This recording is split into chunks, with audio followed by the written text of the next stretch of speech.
नमस्कार, मैं हूं विकास भदौरिया और आप देख रहे हैं खबर पक्की है। यूपी सरकार ने गलत नियत से कराए जाने वाले धर्मांतरण को रोकने के लिए पहले के कानून को अब और सख्त कर दिया है। धर्मांतरण की साजिश करने रचते हुए शादी करने वालों को अब पूरी जिंदगी जेल में काटनी पड़ सकती है। ये रिपोर्ट देखिए।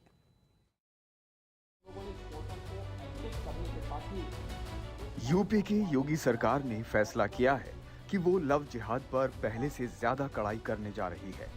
इससे जुड़े मामलों में अब उम्र कैद की सजा होगी।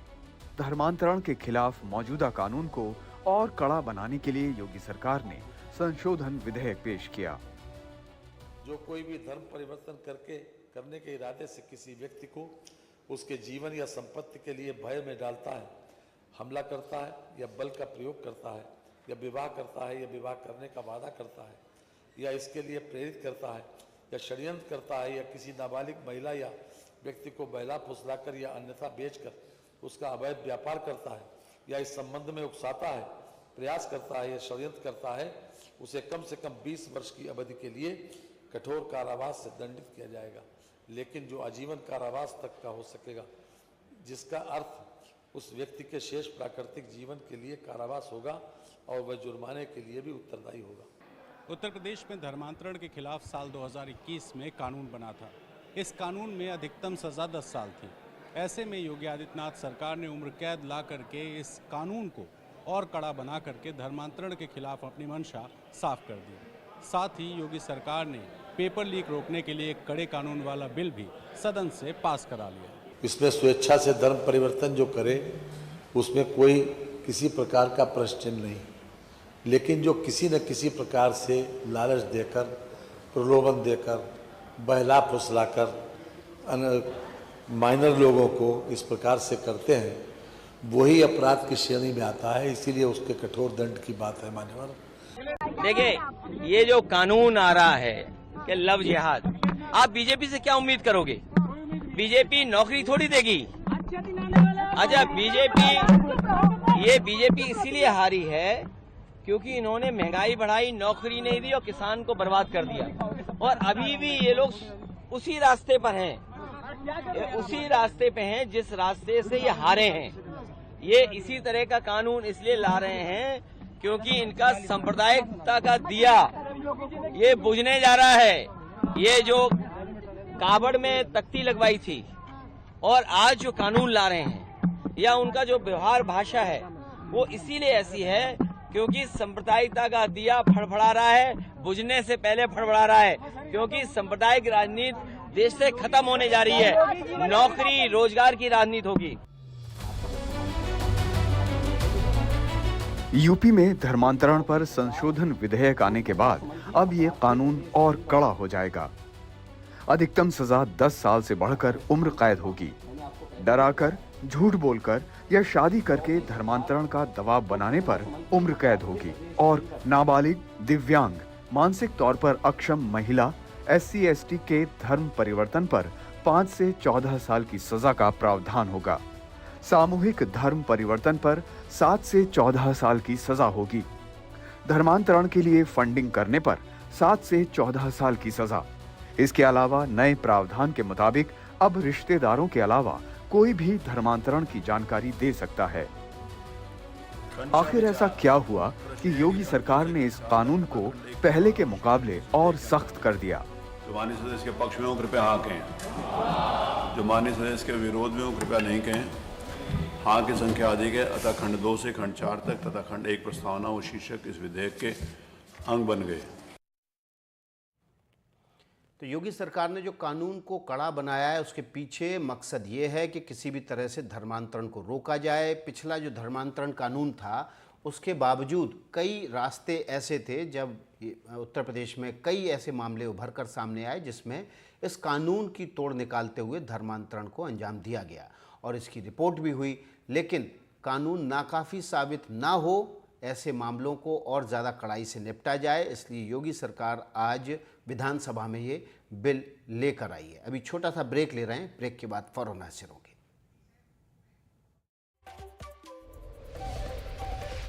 ब्रेक के बाद आपका स्वागत है। खबरों के सिलसिले को आगे बढ़ा लेते हैं। उत्तर प्रदेश विधानसभा की बात करते हैं। विधानसभा में मुख्यमंत्री योगी आदित्यनाथ ने समाजवादी पार्टी पर जमकर निशाना साधा। विधानसभा में नेता विपक्ष बनाए जाने के बाद माता प्रसाद पांडे ने सीएम योगी से महिला अपराधों को लेकर सवाल पूछा था, जिस पर बोलते हुए सीएम योगी ने पहले उन्हें नेता विपक्ष चुने जाने की बधाई दी और फिर अखिलेश यादव और शिवपाल यादव पर तंज कसते हुए कहा कि चचा इस बार गच्चा खा जाते। सीएम योगी ने कहा कि चाचा बेचारा हमेशा ही ऐसे ही हर बार मार खा जाता है। उनकी नियति ही ऐसी है क्योंकि भतीजा हमेशा भयभीत रहता है।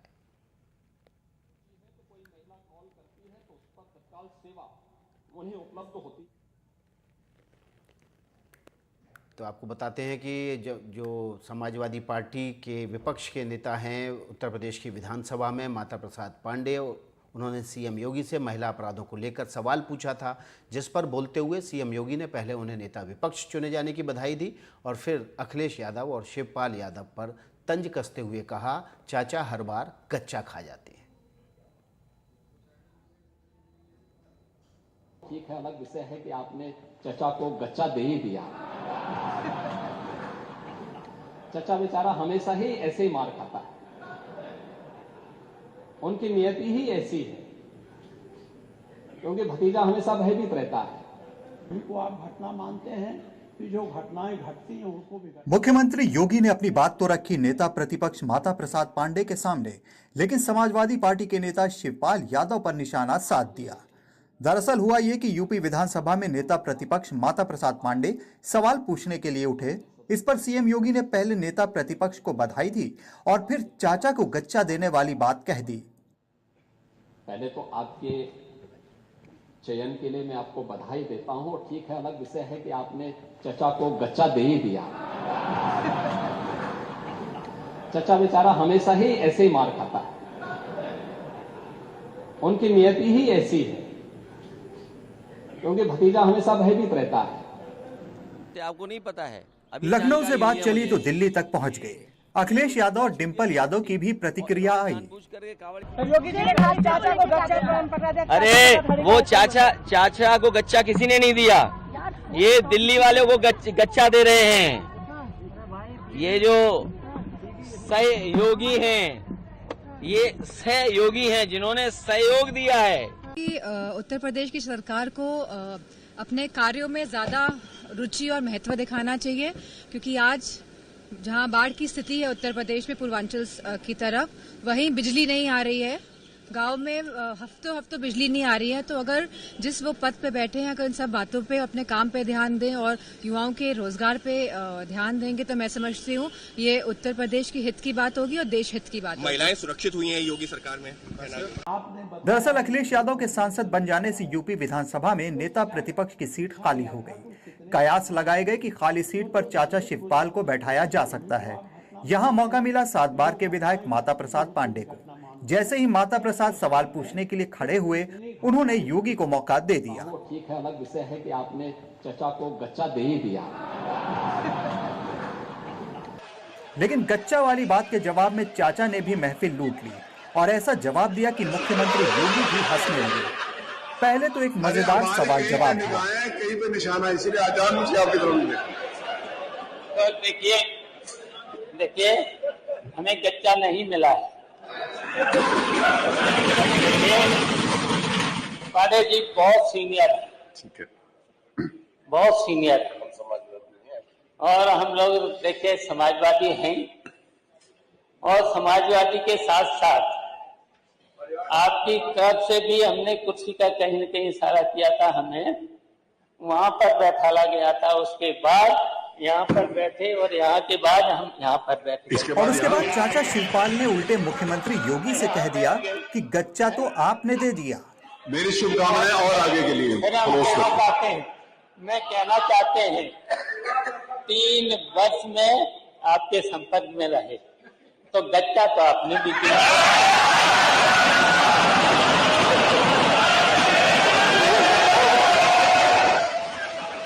फिलहाल मानसून सत्र में सरकार बनाम विपक्ष की लड़ाई और तेज होती नजर आ रही है। एक तरफ जहां अखिलेश यादव की गैर मौजूदगी में विपक्ष ये जताने की कोशिश में लगा है कि नेता प्रतिपक्ष भले अखिलेश यादव ना हो लेकिन उसके तेवरों में कोई कमी नहीं आई है। वहीं इस बार सत्ता पक्ष की तरफ से खुद मुख्यमंत्री योगी आदित्यनाथ विपक्ष पर हमलावर दिखाई दे रहे हैं। लखनऊ से कैमरा पर्सन वीरेंद्र सैनी के साथ रणवीर, एनडीटीवी इंडिया के लिए। और अब बात कर लेते हैं नवी मुंबई की। यश श्री हत्याकांड के आरोपी दाऊद शेख ने अपना जुर्म कबूल लिया है। दाऊद के बारे में कहा जा रहा है कि वो हत्या करने के बाद कर्नाटक भाग गया था। पुलिस ने बताया है कि दाऊद ने यश श्री को मिलने के लिए बुलाया, उसका कत्ल कर दिया। फिलहाल पुलिस ने कुछ ज़्यादा जानकारी नहीं दी है, लेकिन पूछताछ के बाद कुछ और खुलासे हो सकते हैं। यशरी शिंदे की हत्या के संदिग्ध दाऊद शेख ने अपना गुनाह कबूल कर लिया है। नवी मुंबई में 20 साल की लड़की के मर्डर के इस केस में पुलिस ने प्रेस कॉन्फ्रेंस की। अब तक इन्वेस्टिगेशन सामने आया है। हमें जो पीएम करने जो डॉक्टर हैं उनसे भी हमने बातचीत की है आयो ने। तो जो मेन कॉज ऑफ डेथ है वो है स्टैबिंग। और जो चेहरे की बात आप कर रहे हैं, हमें शंका है कि वो हो सकता है कि जंगली जो प्राणी होते हैं, जो वो कुत्ते वगैरह होते हैं, तो होने की संभावना है। वो पीएम रिपोर्ट आने के बाद आज वो क्लियर हो पाएगा। पुलिस की माने तो जिस दिन यशरी की हत्या हुई उस दिन दोनों के बीच पहले बातचीत हुई और उसके बाद मुलाकात भी हुई। जो मयद है और जो एक्यूज सामने आए हैं, दोनों एक दूसरे को पहचानते थे। और जो प्रिलिमिनरी इन्वेस्टिगेशन जो हुआ है उसके आधार पर मैं ये कह पाऊंगा कि वो दोनों एक जगह मिलना चाहते थे और उसमें फिर कुछ बातचीत हुई और उसके बाद ये घटना घटी है। देखिए, वो पहले ओरन में रहा है काफ़ी दिन, उसके बाद जो पॉस्को दाखिल हुआ उसके बाद वो कोरोना के दरमियान वो कर्नाटक चला गया और वहाँ ड्राइवर करके वो काम करता था। एक दो कंपनी चेंज की है उसने, वो पूरा डिटेल हम ले रहे हैं उसके बारे में। इस मामले में 25 जुलाई को यशरी के पिता ने बेटी के गुमशुदा होने की शिकायत दर्ज कराई थी, लेकिन उसके अगले ही दिन यशरी का शव मिल गया। पुलिस का कहना है कि उसे जांच के दौरान पता चला था कि दाऊद कर्नाटक में छिपा हो सकता है। यशरी के पिता अपनी बेटी के लिए इंसाफ की गुहार लगा रहे हैं। 27 तारीख को यशरी शिंदे का शव मुंबई के पनवेल हाईवे के पास झाड़ियों में मिला था। तिने तिच्या मित्राला 2:45 वाजता एक कॉल केलेला की मला वाचव। 25 जुलाई को दोपहर 2:45 बजे मेरी लड़की ने अपने ऑफिस के सहकर्मी को फोन किया कि मुझे बचाओ, मेरी जान खतरे में है। लेकिन ऑफिस कर्मी का हमसे संपर्क न होने के कारण पुलिस स्टेशन में शिकायत दर्ज करने में देरी हुई। पुलिस ने लोकेशन ट्रेस करने के बाद मुझे बोला कि आप उस जगह जाके देखो, आपकी लड़की है क्या। मैं मुख्यमंत्री जी को विनती करता हूं कि आरोपी को हमारे पास सौंप दीजिए, नहीं तो उसका एनकाउंटर करो ताकि ऐसी वारदात दोबारा किसी और महिला के साथ ना हो। म्हणजे अशा घटना महाराष्ट्रामध्ये कुठल्याच्या पण आई बहिणी मुलींवरती असा प्रकार घडणार नाही। इस मामले में प्राथमिक पोस्टमार्टम रिपोर्ट भी आ गई है, जिसमें ये साफ हुआ है कि चाकू मारकर यशरी शिंदे की हत्या की गई थी। इस बात की पुष्टि भी हुई है कि यशरी शिंदे के साथ रेप नहीं हुआ था। मुंबई से सुजाता की रिपोर्ट, एनडीटीवी इंडिया के लिए। अभी छोटा सा ब्रेक ले रहे हैं, ब्रेक के बाद फौरन हाजिर हूं।